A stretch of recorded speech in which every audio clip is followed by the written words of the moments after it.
12 से 5, तो अभी बता दे रहे हैं, 20 में फिर बता देंगे, ठीक है ना। बढ़िया है बेटा, मस्त है, ठीक। तो शुरू करते हैं। हम लोग कौन सी डायनेस्टी पढ़ रहे थे बेटा? वर्धन डायनेस्टी। तो उसी को हम लोग आगे बढ़ाते हैं। वर्धन डायनेस्टी कौन सा? तो वर्धन डायनेस्टी। कौन सा डायनेस्टी बेटा? तो वर्धन डायनेस्टी। यानी कौन सा वंश? तो वर्धन वंश। पोस्ट गुप्ता खत्म हो गया था, उसके बाद हम लोग पढ़ने वाले कौन सा? तो वर्धन डायनेस्टी। और वर्धन डायनेस्टी में सबसे पहले कौन सा शासक आएगा? तो हर्षवर्धन। आपने नाम सुना होगा, हर्षवर्धन। हर्षवर्धन, हर्षा भी कर सकते हो, हर्ष भी कर सकते हो, ठीक है ना। तो हर्षवर्धन, हर्षवर्धन। हर्षवर्धन के पहले एक और नाम देख लेते हैं, पुष्यभूति। जो फाउंडर था उसके पहले देख लेते हैं, पुष्यभूति। एक पर्सन था, कौन? तो पुष्यभूति, ठीक है ना। कौन था? तो पुष्यभूति। पुष्यभूति कौन था? तो पुष्यभूति। अब इनके बारे में जानते हैं। पुष्यभूति तो ही वॉज फाउंडर ऑफ कौन सी डायनेस्टी? तो Vardhan dynasty. He was founder of कौन सी डायनेस्टी बेटा? तो Vardhan dynasty. He was founder of कौन सी डायनेस्टी? तो वर्धन डायनेस्टी। यह वर्धन वंश का संस्थापक था। यह वर्धन वंश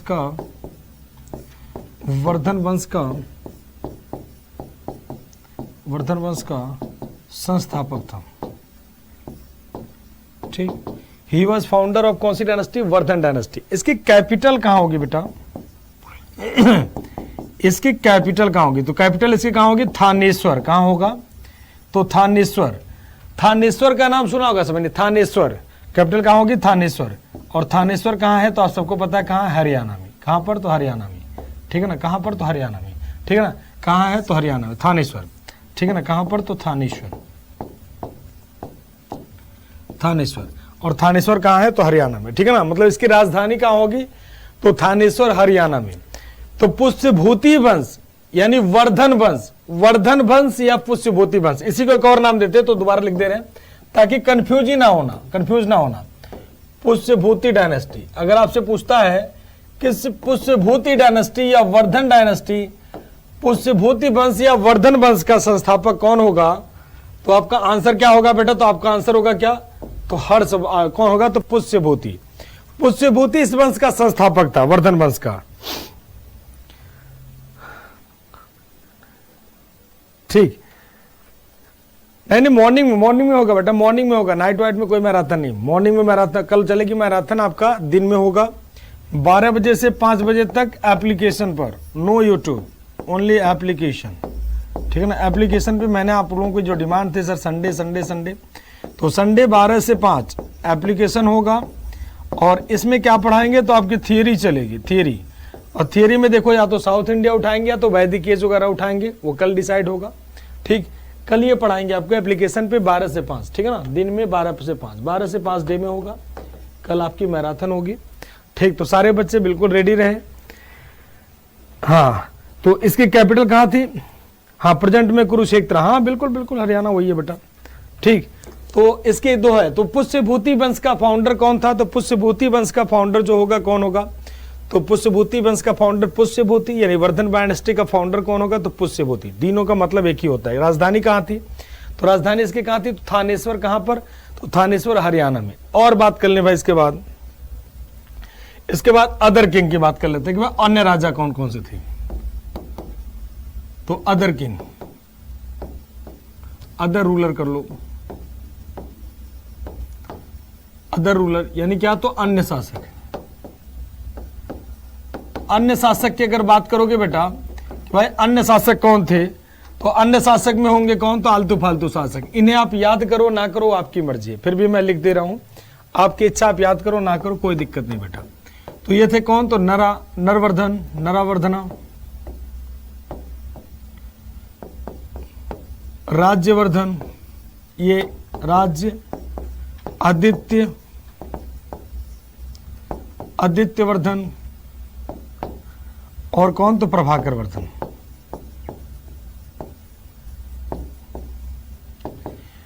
तो नरवर्धन, राज्यवर्धन, आदित्यवर्धन, प्रभाकर वर्धन, ये आलतू फालतू राजा है, ठीक है ना। ये ऐसे राजा है जिनको हिस्ट्री में आप पढ़ो ना पढ़ो मर्जी आपकी है, मतलब ये बहुत कम पूछे जाते हैं।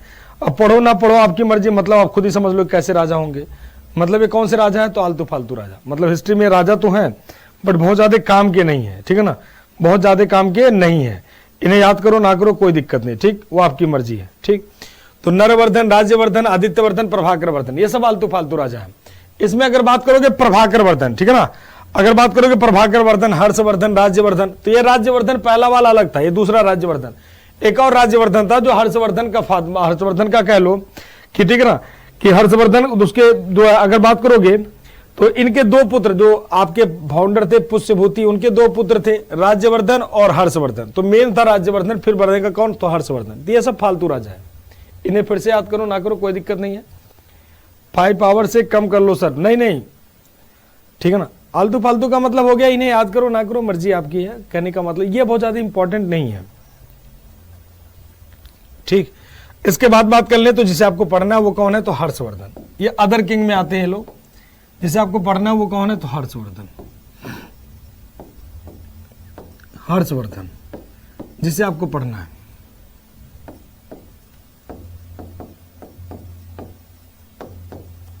जिन्हें आपको पढ़ना है वो कौन है, Harshvardhan.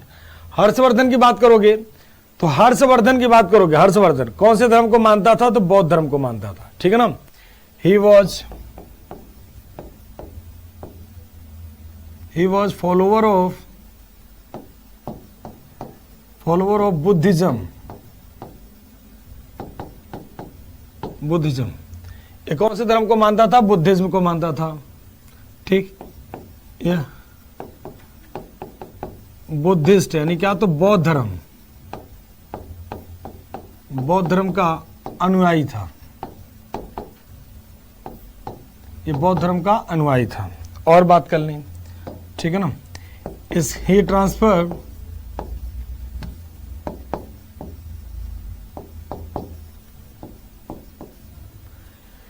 he transferred his capital from कहां से कहां तक, तो फ्रॉम थानेश्वर टू कन्नौज, ठीक। इसने अपनी राजधानी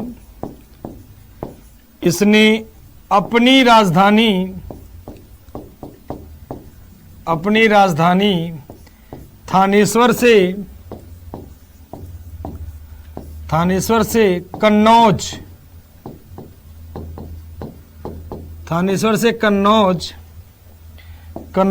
स्थानांतरित की।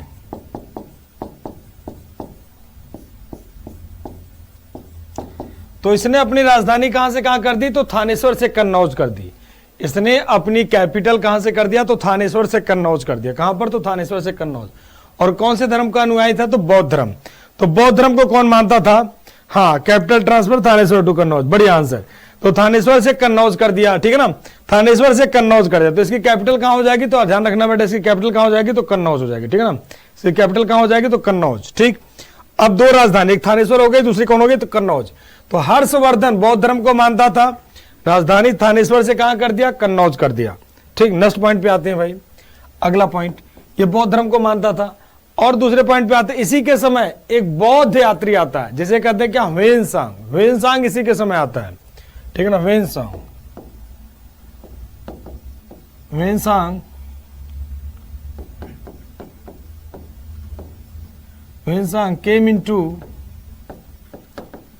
came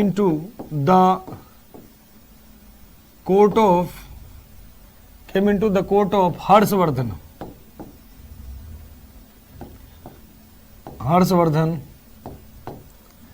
ठीक, हर्षवर्धन। ह्वेनसांग हर्षवर्धन के दरबार में आया। ह्वेनसांग किसके दरबार में आया, तो हर्षवर्धन के दरबार में। नेक्स्ट पॉइंट पे आते हैं, ह्वेनसांग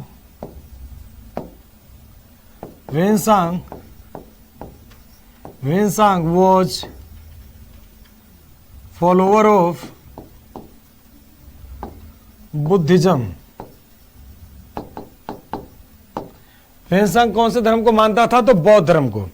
ह्वेनसांग कौन से धर्म को मानता था? तो बौद्ध धर्म को। कौन से धर्म को मानता था? तो बौद्ध धर्म को।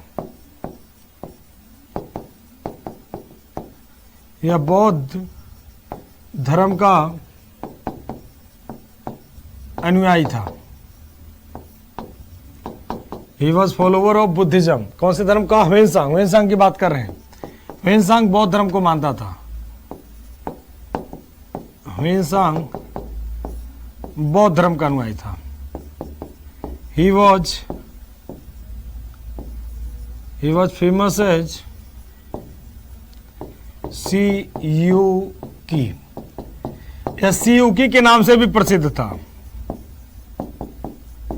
सी यू की के नाम से प्रसिद्ध था। तो ध्यान रखना, ह्वेनसांग सियूकी के नाम से भी प्रसिद्ध था। ह्वेनसांग किसके दरबार में आता? तो हर्षवर्धन के दरबार में आता है, ठीक। और हर्षवर्धन के दरबार में आता और किसके नाम से फेमस था? तो सियूकी के नाम से। सियूकी के नाम से। कुछ लोग कहते हैं सियूकी किसकी किताब है? तो ह्वेनसांग की ही किताब है।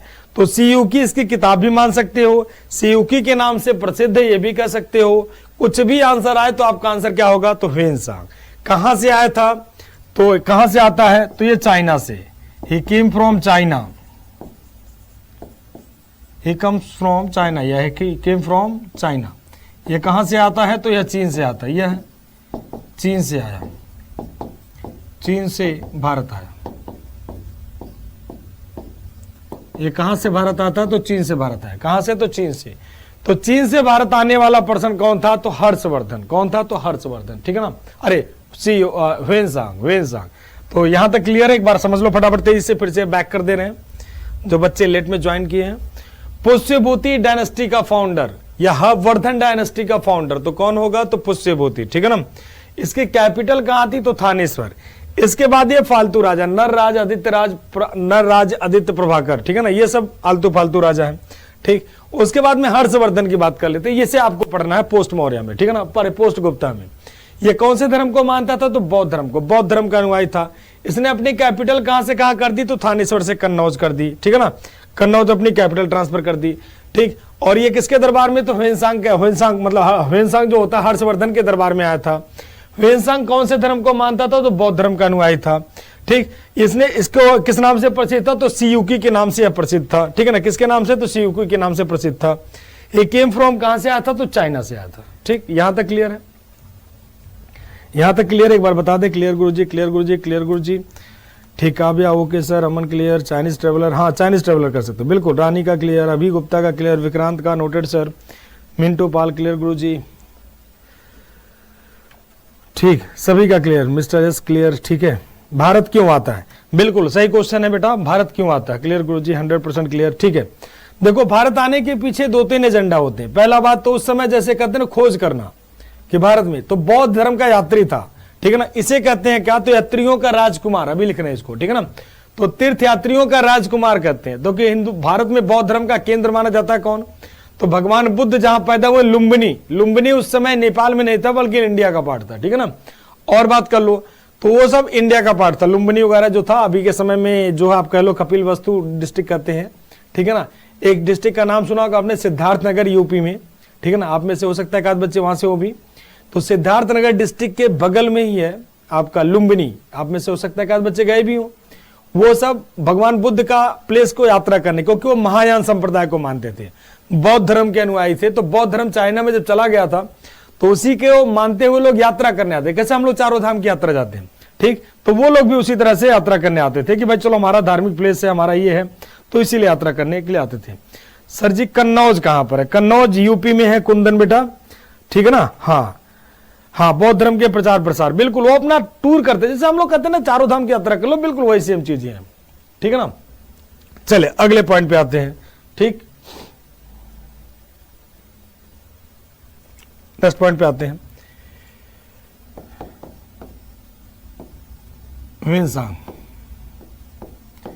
ह्वेनसांग को कहते हैं क्या? तो ह्वेनसांग ह्वेनसांग को क्या कहते हैं? तो प्रिंस ऑफ पिलग्रिमेज।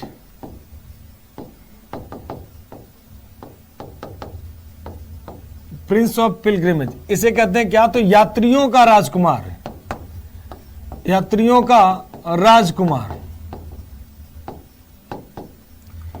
यात्रियों का राजकुमार किसे कहते हैं? ह्वेनसांग को। नीति का पंडित, इस तरह के दुनिया भर के नाम दिए जाते हैं किसको? तो ह्वेनसांग को, ठीक है ना। कुशीनगर हो गया, बिल्कुल बिल्कुल, हाँ बिल्कुल बिल्कुल, वहां पर बहुत सारी चीजें हैं। Sir you are so great. चलो बहुत बढ़िया, ठीक है ना।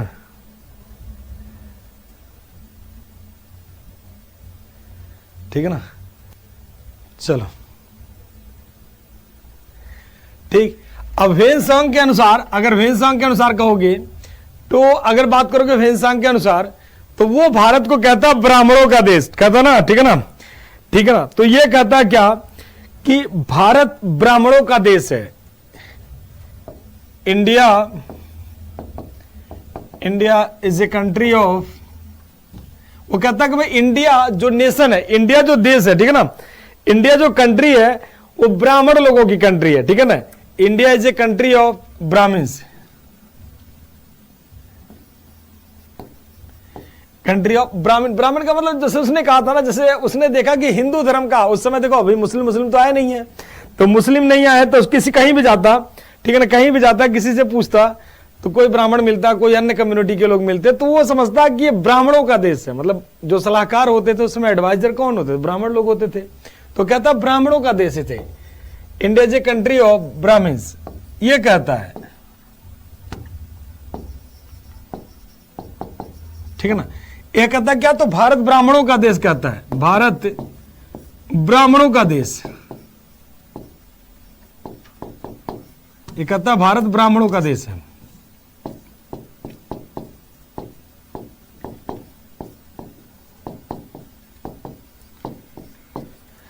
वो कहता है भारत एक ब्राह्मणों का देश है, मतलब यहां पर बहुत सारे केवल ब्राह्मणों का देश, तो ये कहता है कि भारत ब्राह्मणों का देश है, ठीक है ना। इस तरह के वर्ड कहता है, ठीक है, इस तरह के वर्ड कहता है। और ये नालंदा जाता है, ये नालंदा जाता है, बौद्ध धर्म की बहुत सारी शिक्षा भी लेता है, नालंदा, ठीक है ना।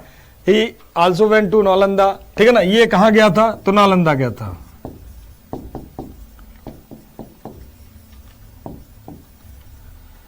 नालंदा, ठीक है ना। ये कहां गया था? तो यह नालंदा गया था। तो नालंदा जाने वाला चीनी यात्री कौन होगा? तो ह्वेनसांग। यात्रियों का राजकुमार कौन? ह्वेनसांग। सीयूकी कौन? तो ह्वेनसांग। हर्ष के दरबार में कौन आया था? तो ह्वेनसांग, ठीक है ना। कुछ भी आंसर कहां से आया था? तो चाइना से, ठीक है ना। तो ये सारा किसके बारे में हो गया भाई? ह्वेनसांग के बारे में। अगले पॉइंट पे आते हैं भाई। तो देखो, अगर बात करो कि हर्षवर्धन के दरबार में कोर्ट स्कॉलर कौन थे भाई? दरबार के विद्वान कौन थे? तो हर्षवर्धन के दरबार के विद्वान, कोर्ट स्कॉलर यानी क्या? तो दरबारी विद्वान। दरबारी विद्वान की बात करोगे तो हर्ष के दरबार में जो विद्वान लोग रहते थे वो कौन थे? तो कोर्ट स्कॉलर कौन थे? तो वानभट्ट। वानभट्ट कौन थे? तो वानभट्ट, वानभट्ट, ठीक है ना। वानभट्ट थे। अब वानभट्ट थे तो वानभट्ट ने कुछ किताबें लिखी हैं। वानभट्ट की कुछ किताबें हैं, बुक।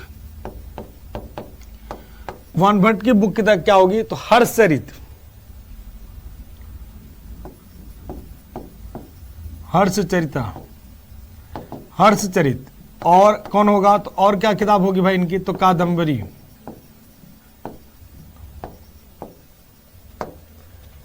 मतलब कौन? तो हर्षचरित, हर्षचरित। और क्या होगी? तो कादंबरी, हर्षचरित और कादंबरी। अब पूछा जाता है हर्ष की बायोग्राफी, तो हर्षचरित, ये बायोग्राफी हो जाएगी किसकी? तो हर्षवर्धन की। ये क्या हो जाएगी? तो biography, biography of Harshvardhan, biography of Harshvardhan. Harshvardhan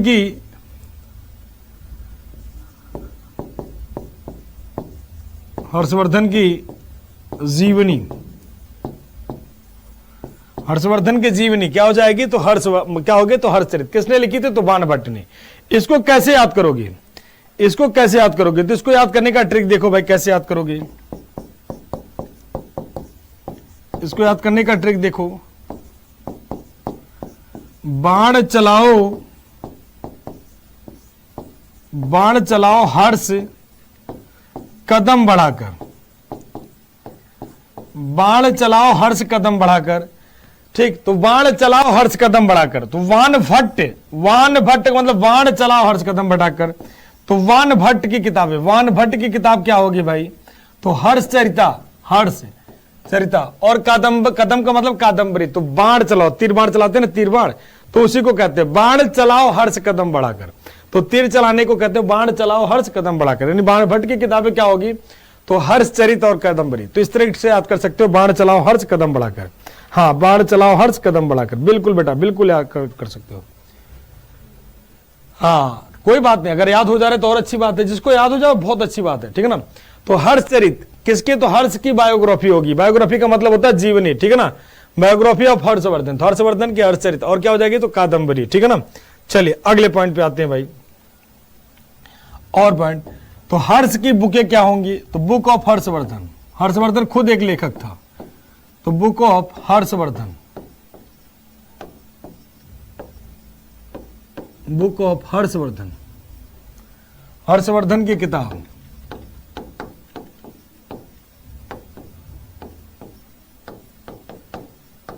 Harshvardhan की किताब, तो हर्षवर्धन की किताब कौन सी है भाई? कैसे याद करोगे हर्षवर्धन की किताब? तो हर्षवर्धन की किताब अलग हो जाएगी, ठीक है ना। हर्षवर्धन की किताब, तो हर्षवर्धन की 3 किताबें हैं, प्रियदर्शिका, नागानंदा और क्या? तो रत्नावली, ठीक है ना। तो 3 किताबें होंगी, क्या? तो प्रियदर्शिका,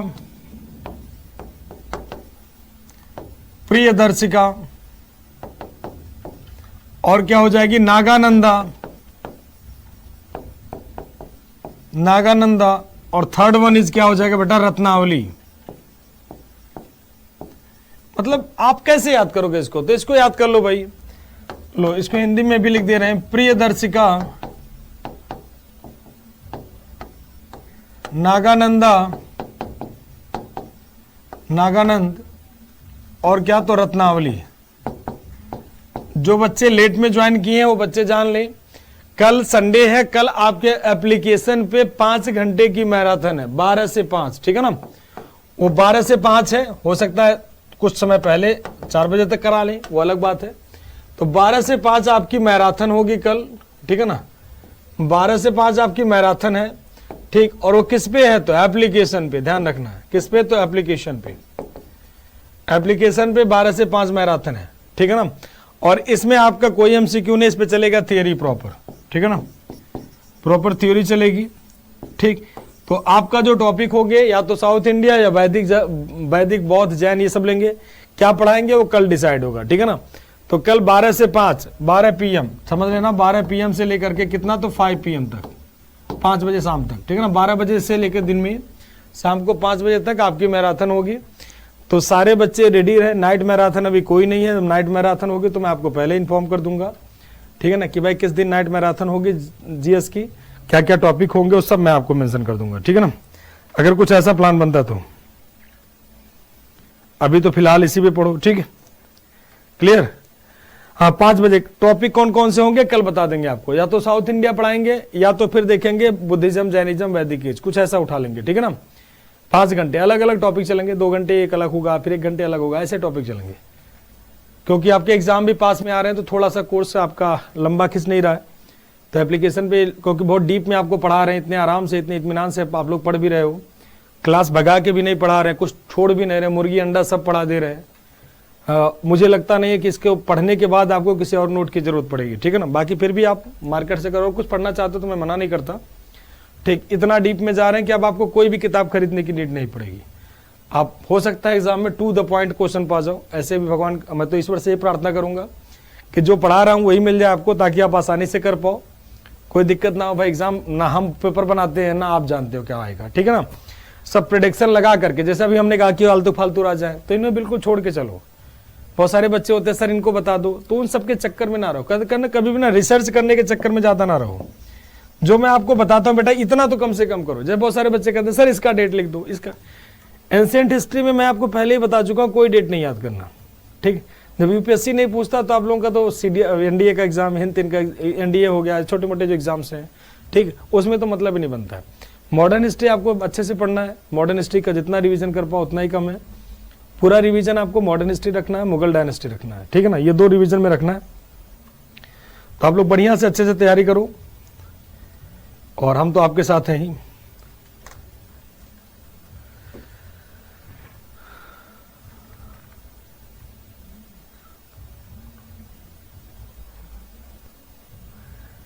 सर इसे बिल्कुल इसे नोट करना बेटा है, हर्षवर्धन को तो छोड़ना ही नहीं है। मैंने कहा ना जो फालतू राजा बीच में 2-3 नाम लिए उसको नहीं नोट करना, हर्षवर्धन तो पूरा नोट करना बेटा, हर्षवर्धन तो आपको नोट ही करना है, ठीक है ना। हर्षवर्धन क्यों छोड़ोगे बेटा? सर जी आप बहुत अच्छा पढ़ाते हो। हर्षवर्धन तो बिल्कुल नहीं छोड़ना बेटा, हर्षवर्धन तो पढ़ना ही पढ़ना है, ठीक। हाँ ऐप पे होगी बेटा, यूट्यूब पे नहीं कोई होगी, एप्लीकेशन पे, नो यूट्यूब, यूट्यूब पे कोई नहीं होगी, यूट्यूब पे पॉपुलैरिटी नहीं करनी है अभी, आप एप्लीकेशन पे करो। आप लोग पेमेंट दियो भैया तो काहे लिए करोगे, ठीक है ना। तो बिल्कुल एप्लीकेशन पे होगी बेटा, एप्लीकेशन, नो यूट्यूब, ठीक।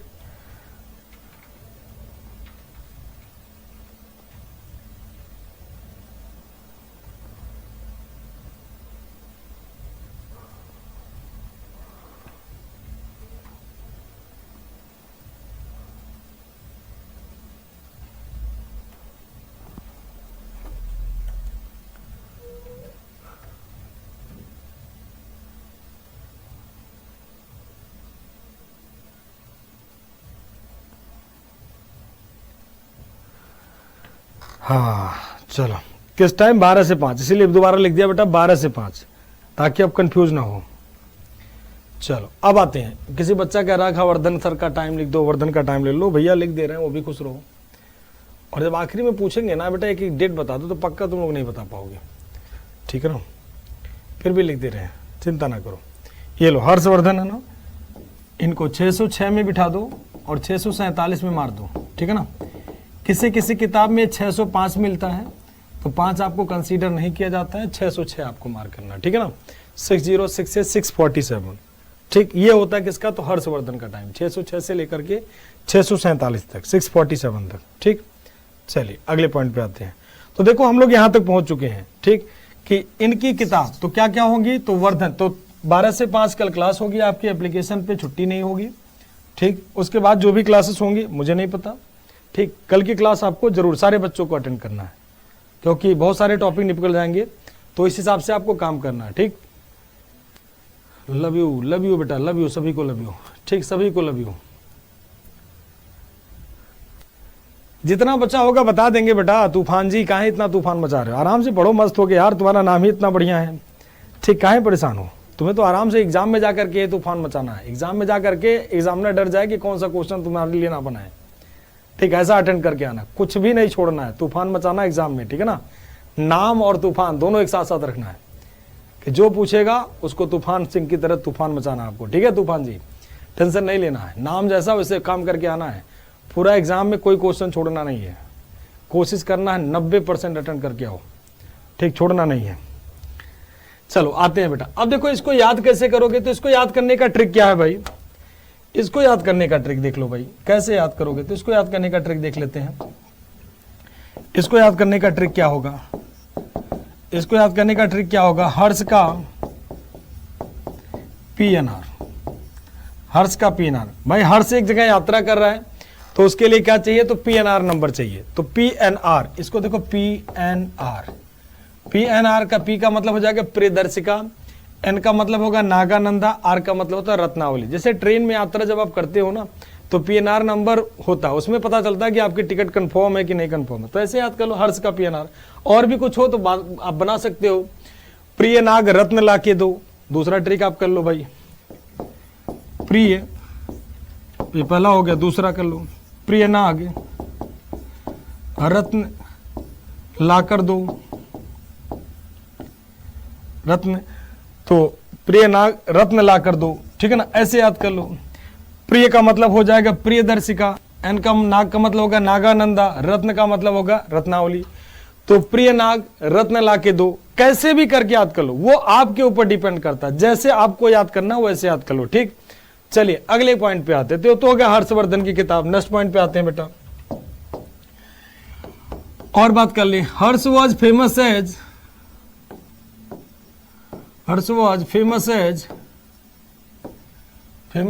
शिलादित्य। हर्षवर्धन शिलादित्य के नाम से प्रसिद्ध था। हर्षवर्धन शिलादित्य के नाम से प्रसिद्ध था। शिलादित्य के नाम से प्रसिद्ध था। हर्षवर्धन किसके नाम से प्रसिद्ध था? तो Shiladitya. Harshavardhana was famous as किसके नाम से? तो शिलादित्य के। देखो मैंने आपसे कहा कोई भी ट्रिक बना लो, आप अपने हिसाब से खुद ही बना सकते हो। हर्षवर्धन किसके नाम से प्रसिद्ध था? तो शिलादित्य के नाम से। नेक्स्ट पॉइंट पे आते हैं भाई। हर्ष कौन से धर्म को मानता था? तो बौद्ध धर्म को। तो इसने 2 सम्मेलन बनवाए, 2 कॉन्फ्रेंस। 2 कॉन्फ्रेंस करवाता है, 2 सम्मेलन करवाता है, या 2 परिषद करवाता है। 2 बुद्धिस्ट कॉन्फ्रेंस कर लो।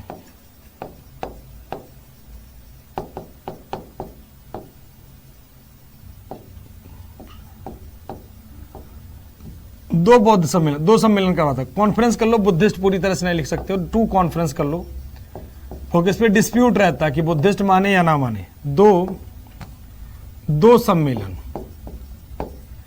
2 सम्मेलन, सम्मेलन या परिषद कुछ भी नाम दे, दोनों का मीनिंग एक ही है। एक कहां करवाता है? तो प्रयाग में। एक कहां पर? तो प्रयागा। ठीक, कहां पर? तो प्रयाग में। एंड सेकंड वन इज कहां पर? तो उसकी कैपिटल कहां थी भाई? तो कन्नौज। तो कहां पर करवाता था? कन्नौज में। एक प्रयाग में, दूसरा कहां पर? तो कन्नौज में। तो प्रयाग और कन्नौज में 2 जगह सम्मेलन करवाता था बेटा। एक करवाता था प्रयाग में और दूसरा करवाता था कहां पर? तो कन्नौज में। ठीक है ना।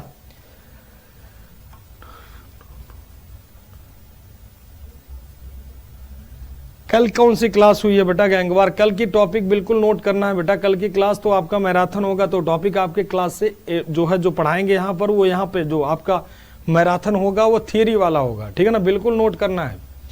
ठीक, कल की भी क्लास नोट करना, आज की भी क्लास नोट करना, जितनी भी क्लासेस है सब नोट करनी है। ठीक, चलो 2 कॉन्फ्रेंस कहाँ पर? तो प्रयागराज कहाँ और कहाँ पर? तो कन्नौज में। ठीक है ना। तो 2 सम्मेलन करवाता था एवरी ईयर, कभी प्रयाग में तो last Hindu king of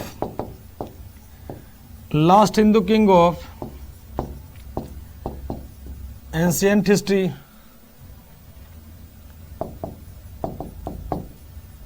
last Hindu king of ancient history in north India.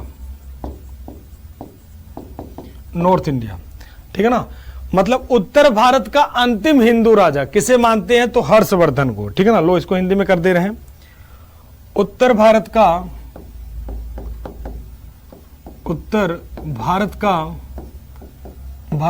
अंतिम हिंदू राजा, उत्तर भारत का अंतिम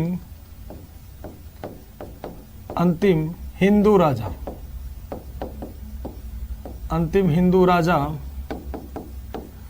राजा प्राचीन समय का, प्राचीन काल का।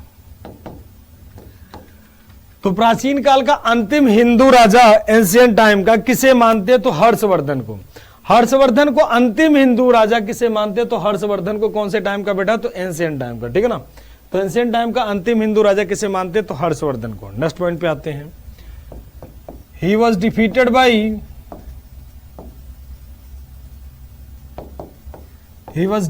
By Pulakeshin second. ठीक है ना, यानी यह किसके द्वारा? तो यह पुलकेशिन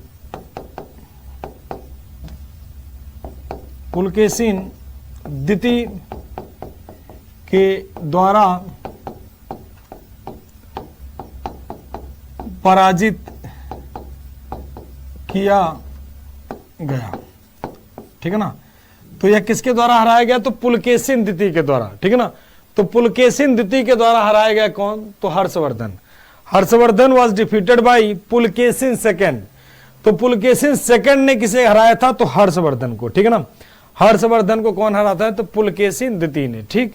हाँ, पुलकेशिन सेकंड, हाँ बेटा बिल्कुल बेटा, पुलकेशिन सेकंड ने किसे हराया था? तो हर्षवर्धन को। तो ध्यान रखना, हर्षवर्धन को किसने हराया था? तो पुलकेशिन सेकंड ने हराया था, ठीक। तो ये महोदय जी थे कौन? तो हर्षवर्धन, ठीक है ना, हर्षवर्धन जी थे, ठीक। अब इनकी, हाँ, तो ये महोदय जी थे कौन? तो हर्षवर्धन।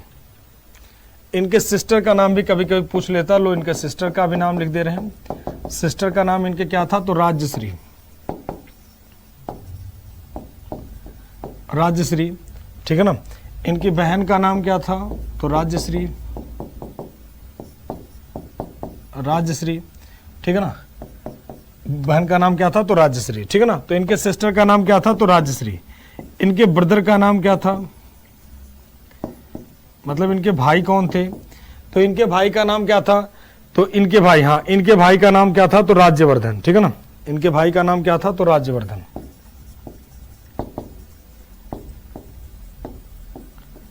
राज्यवर्धन, कभी कभी पूछ लेता है, तो राज्यवर्धन, ठीक। तो ये थे आपके कौन? तो हर्षवर्धन। और किसी के मन में कोई सवाल हो तो पूछ सकता है, ठीक। तो ये थी आप लोगों की कौन सी डायनेस्टी? वर्धन डायनेस्टी।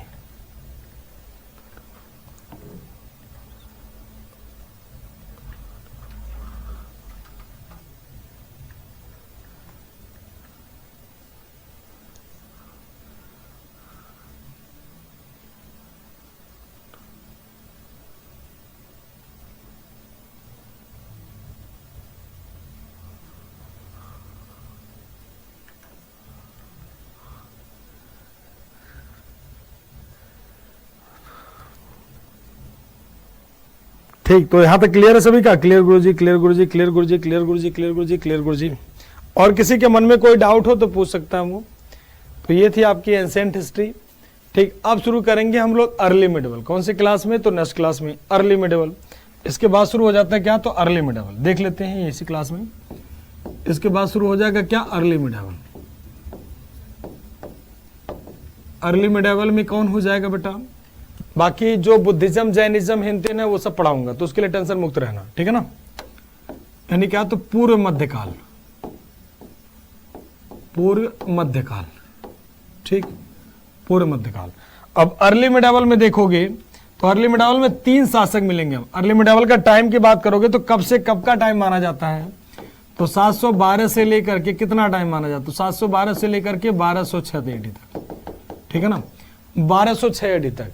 भारत में सामंतवादी काल क्या माना जाता? तो 800 से लेके 1200 तक सामंतवादी काल, इसे कहते हैं डार्क एज, यानी अंधकार के युग, ठीक है ना। इस समय भारत में 3 मुस्लिम आक्रमण हुए। पहला कौन होता है? तो मोहम्मद बिन कासिम, मोहम्मद बिन कासिम,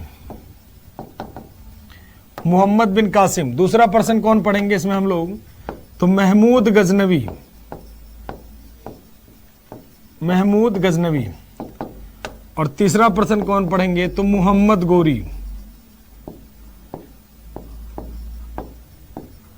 मोहम्मद गोरी, ठीक है। 3 व्यक्तियों को पढ़ेंगे हम लोग। कौन कौन पढ़ेंगे भाई?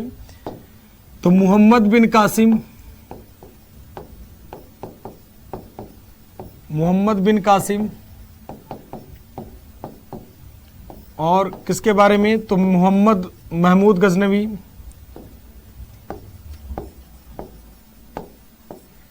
महमूद गजनवी, और किसके बारे में? तो मोहम्मद गोरी, मोहम्मद गोरी, ठीक। अब यहां से ध्यान से जान लो आप लोग, बढ़िया से सुन लो। अगर जो भी रैंकर वाले बच्चे हैं और बाकी बच्चे हैं वो सब सुन ले। अगर आपने एंशिएंट हिस्ट्री में कोई क्लास नहीं की तो कोई बात नहीं, बहुत ज्यादा फर्क नहीं पड़ता है, ठीक है ना। आप अशोका को रिवाइज कर लेना, समुद्रगुप्त को, ठीक, 2 शासक को रिवाइज कर लेना, और चंद्रगुप्त 2 को भी कर लेना, ठीक। बाकी आप नहीं भी पढ़ोगे तब भी काम चल जाएगा। कहने का मतलब अगर आपके पास टाइम बिल्कुल नहीं है तो इन 3 शासकों को कवर करना है, बाकी करो ना करो आपकी मर्जी है। यहां से आपको क्लास कोई भी बंक नहीं मारना है। यदि कोई भी क्लास बंक मारे तो आप अपनी लाइफ से बंक कर जाओगे। कहने का मतलब आपका बहुत ज्यादा नुकसान हो जाएगा, ठीक। तो यहां के बाद आपकी क्लास को कोई भी, ठीक, कोई भी क्लास को बंक मारना नहीं है, ठीक। तो इसके बाद कोई भी क्लास बंक नहीं मारना है। हाँ, एंशिएंट हिस्ट्री में बुद्धिज्म, जैनिज्म और वैदिक एज बचा हुआ है और आपका एंशिएंट हिस्ट्री कंप्लीट हो गया। हाँ, 12 से 5 ही रहेगा। आप लोग अपना जो है बिल्कुल इसी में पढ़ना है, 12 से 5। ठीक, जिसको कोई बिजी है, कहीं कोई शेड्यूल है, तो पढ़ाई से बढ़ के कुछ नहीं होता है, बाकी चीजें बाद में भी कर सकते हो। ठीक, और अगर लग रहा नहीं भाई वही जरूरी है, दूसरा काम जरूरी है, इधर उधर घूमने जाना है, तो देखो अब एग्जाम में आपके ज़्यादा टाइम नहीं है। मार्च में आपका मार्च अप्रैल में एग्जाम हो जाएगा, मतलब जल्दी कोई एग्जाम का कभी भी डेट आ सकता है। अब अपनी तैयारी उसी तरह से रखो। डीप में जा जाके पढ़ाने का एक तात्पर्य यही है कि आपका कोई भी क्वेश्चन बचने ना पाए, बस इसी कारण से मैं डीप में जाता हूँ, और कोई कारण नहीं है। सबसे बड़ा कारण ये होता है। ठीक, अगर किसी को बहुत ज़्यादा व्यस्तता है कि 12 से 5 नहीं, तो आप ना रिकॉर्डिंग देख लेना, अब इससे ज़्यादा ऑप्शन और कुछ नहीं कर सकता हूँ। ठीक, चलिए शुरू करते हैं। तो मोहम्मद बिन कासिम, इसमें पहला शासक होता है कौन? तो मोहम्मद बिन कासिम। मोहम्मद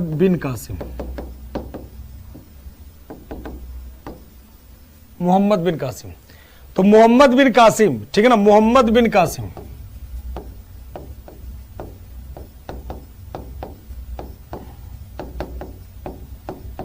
लेकिन अभी शुरू करेंगे तो टाइम खत्म हो जाएगा, इसलिए दोबारा मेहनत करना पड़ जाएगा। ठीक, दोबारा मेहनत करना पड़ जाएगा।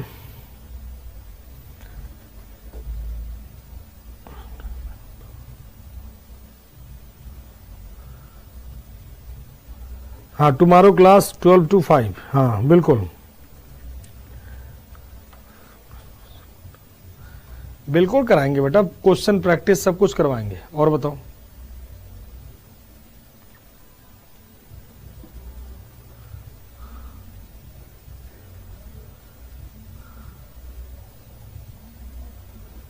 सब करवा देंगे, कुछ नहीं बचेगा।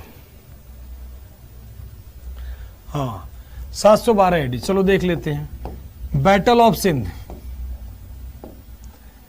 Battle of Sindh, battle of Sindh कब हुआ भाई? तो 712 में, 712 एडी। किसके किसके बीच? तो दाहिर वर्सेस कौन? तो versus Mohammad bin Qasim. Mohammad bin Qasim, Dahir versus Mohammad bin Qasim. Victory कौन होगा भाई?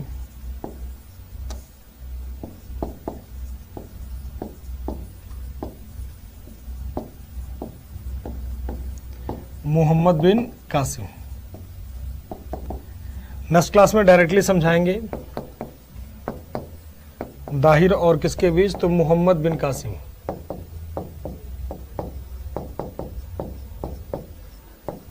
ठीक, कौन सा युद्ध? तो सिंध का युद्ध।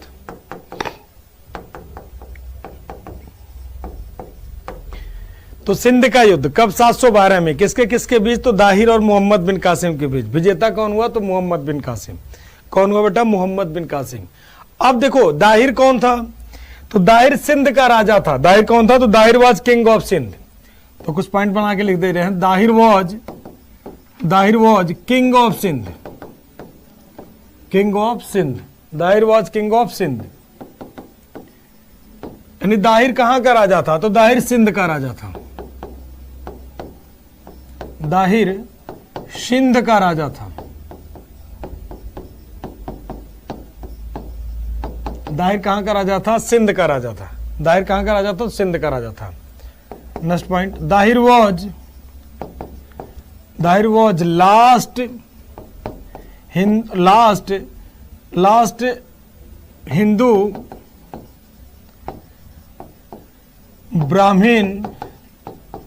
ब्राह्मण थे, ब्राह्मण किंग ऑफ सिंध। तो सिंध के अंतिम हिंदू ब्राह्मण राजा, सिंध का मतलब पाकिस्तान, ध्यान रखना है। सिंध के अंतिम हिंदू ब्राह्मण राजा दाहिर थे। तो दाहिर अंतिम हिंदू ब्राह्मण राजा कौन थे सिंध के? तो दाहिर थे, ठीक है ना। तो सिंध के अंतिम हिंदू ब्राह्मण राजा किसे मानते थे? तो दाहिर को माना जाता, ठीक है ना। यह भारत पर पहला अरब आक्रमण था। यह भारत पर भारत पर पहला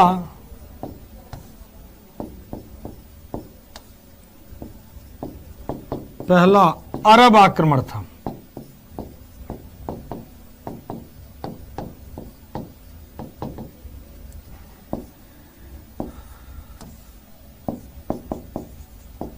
This is the first Arab attack on India। तो ऑन भी कर सकते हो, इन भी कर सकते हो, यहां दोनों सही माना जाता है। यह भारत पर पहला अरब आक्रमण था, ठीक है ना। तो भारत पर पहला अर्ली मिडवल हम लोग पढ़ेंगे अब यहां से, ठीक है ना। तो इतना ही रखे, अरब आक्रमण था कहां पर, तो पहला अरब आक्रमण था कहां पर, तो सिंध पर, ठीक है ना। किसने किया था, मोहम्मद बिन कासिम ने, ठीक, मोहम्मद बिन कासिम ने पहला सिंध अटैक किया था कहां पर, तो अरब पर, ठीक। हाँ 712 में अरब अटैक किया था। सर जी पुलकेशिन एक चालुक्य नरेश थे, पुलकेशिन, ठीक है ना। हाँ अगले पॉइंट पे आते हैं, पुलकेशिन नरेश थे बेटा, और कुछ नहीं। नेक्स्ट पॉइंट पे आते हैं। फर्स्ट टाइम जजिया टैक्स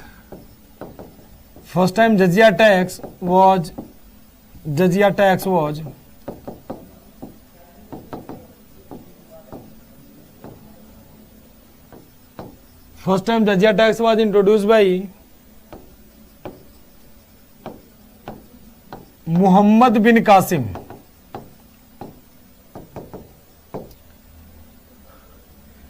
पहली बार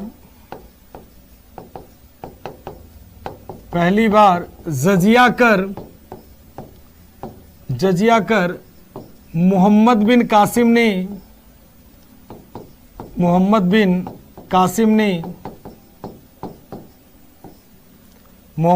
कासिम ने शुरू किया या लागू किया, कुछ भी कह सकते हो, ठीक है ना। तो पहली बार जजिया कर किसने इंट्रोड्यूस कराया, परिचित कराया, तो मोहम्मद बिन कासिम ने। जजिया कर क्या होता था, जजिया कर एक तरीके का सुरक्षा नामक कर होता था, ठीक। तो जजिया एक तरीके का कौन सा कर होता था, सुरक्षा कर होता था। चलो फास्ट ट्रैक पे तेजी से समझ लेते हैं थोड़ा सा। देखो ये हम लोगों का प्यारा इंडिया हो गया, ठीक है ना, इंडिया हो गया। इंडिया के बगल में जाओगे तो पाकिस्तान के बाद जाओगे तो यहां पर अफगानिस्तान के बाद जाओगे यहां पर क्या होगा, तो अरब, ठीक है, अरब।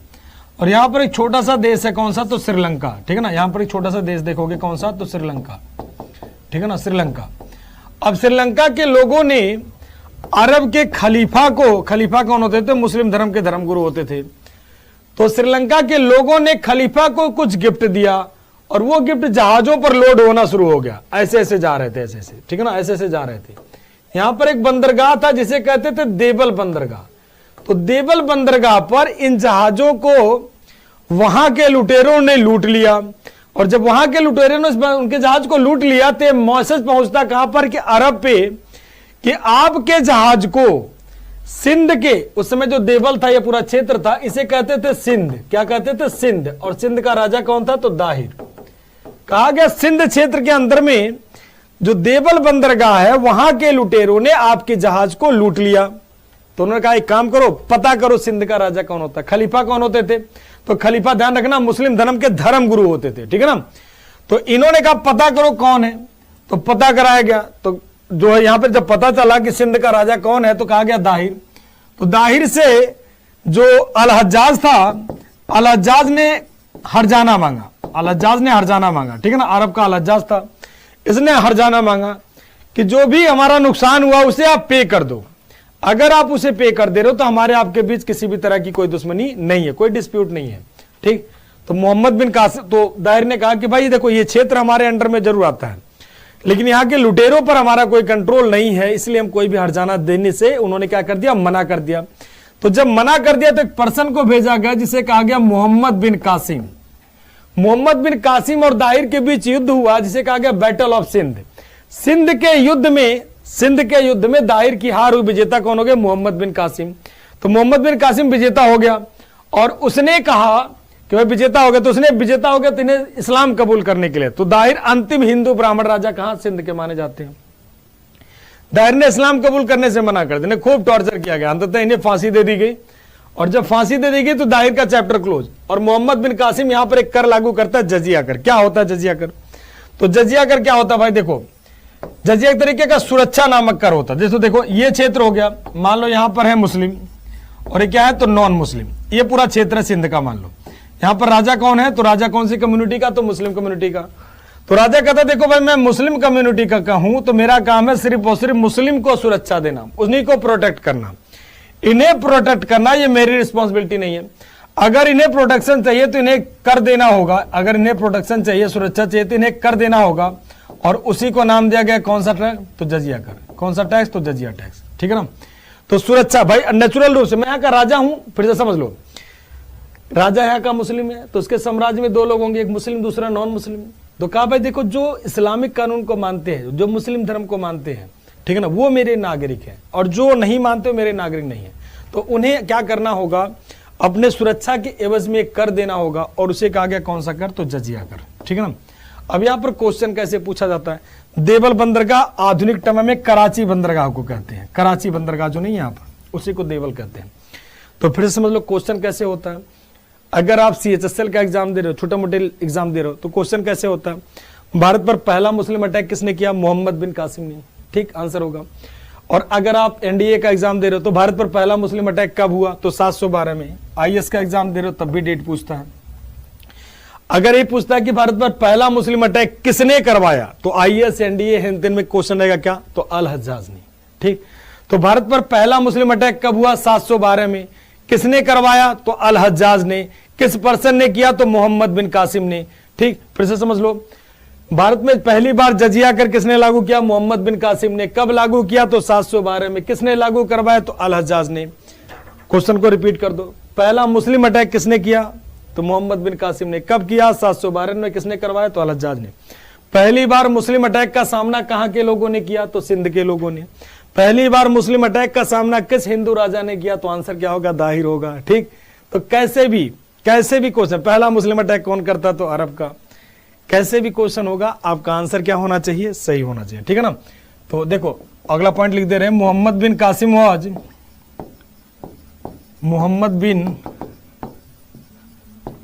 वाज, सभी का क्लियर है ना? एक बार बता दो बेटा। Muhammad bin Qasim was commander of Al Hajjaj. Muhammad bin Qasim was commander of Al Hajjaj. ठीक है। तो सभी का क्लियर है? फटाफट तेजी से बता दो। ठीक, सभी का क्लियर है?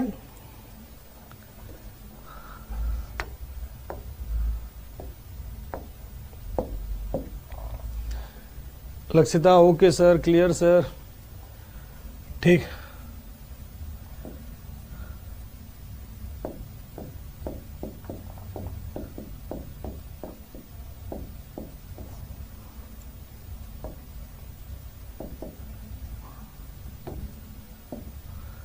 Clear guruji, clear guruji, clear guruji, clear guruji. ठीक, क्लियर गुरुजी, क्लियर गुरुजी। रंजन का, शशि का, मिस्टर एस का, राहुल का, कृष्णा का, ठीक है, लक्ष्मण का, नेहा का, राम जी का, विक्रांत जी का, लोकेंद्र का, ठीक है ना, सुषमा, लोकेंद्र, कुंदन, आनंद राजपूत, ठीक, आनंद Kapoor. Clear guruji, clear guruji, clear guruji, clear guruji, clear गुरुजी। चलिए सभी का क्लियर। तो आज की क्लास हम लोग इतनी रखेंगे। कल ठीक मिलते हैं कितने बजे? तो कल मिलेंगे हम लोग कितने PM पे? तो 12 PM, 12 बजे से लेकर के कितने बजे तक? तो 5 बजे तक। 12 PM यानी 12 नून तक से लेकर 5 बजे तक मिलते हैं। नए एनर्जी के साथ खा पी के मस्त आराम से बैठना, बढ़िया 5 बजे उठना। ठीक है। तो चलिए अपना ध्यान रखिएगा, सुरक्षित रहे, ऐसे ही हंसते मुस्कुराते रहे, एग्जामपुर को देखते रहे। जय हिंद, जय भारत, वंदे मातरम।